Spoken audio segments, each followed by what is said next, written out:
সরকারি তত্ত্বাবধানে হলেও বেক্সিমকোর 16টি কারখানা চালুর দাবিতে সংবাদ সম্মেলন করেছেন প্রতিষ্ঠানের শ্রমিক কর্মকর্তারা।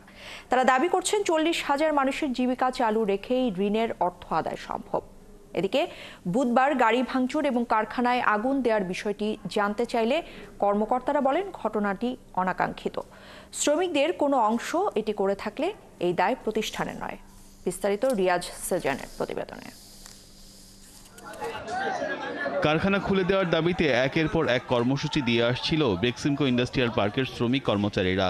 বুধবার শ্রমিকদের একটি অংশ শতাধিক গাড়ি ভাঙচুর ও আগুন দেওয়ার পাশাপাশি গ্রামীণ ফেব্রিক্স নামের একটি পোশাক কারখানায় আগুন দেয়।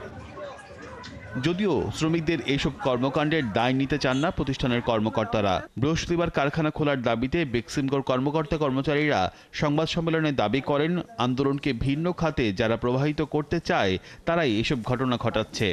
সরকার আমাদের প্রতি এত বিরূপ কেন, কি ধরনের, এইটা সম্পূর্ণ রাজনৈতিক একটা ব্যাপার।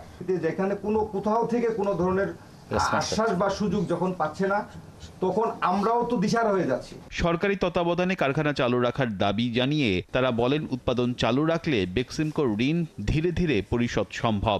সরকার যদি আমাদেরকে একটু ছাড় দেয় যে ঠিক আছে প্রতিষ্ঠান তোমরা চালাও, এখন কার মাধ্যমে চালাবে সেটার লোক আমাদের কাছে আছে, এমডি স্যার যেহেতু আছে এবং রিসিভার স্যারও আছে। যদি আরো পরিচালক নিয়োগ দিতে চায়, যে পরিচালক নিয়োগ দিয়ে হইলেও যদি আমাদের প্রতিষ্ঠানটা চলে, এই আবেদনটাই আমরা মূলত চাচ্ছি। বেক্সিমকোর আয় থেকে বিভিন্ন প্রতিষ্ঠানের খরচ কমিয়ে ঋণ পরিশোধ সম্ভব বলে দাবি করেন কর্মচারীরা।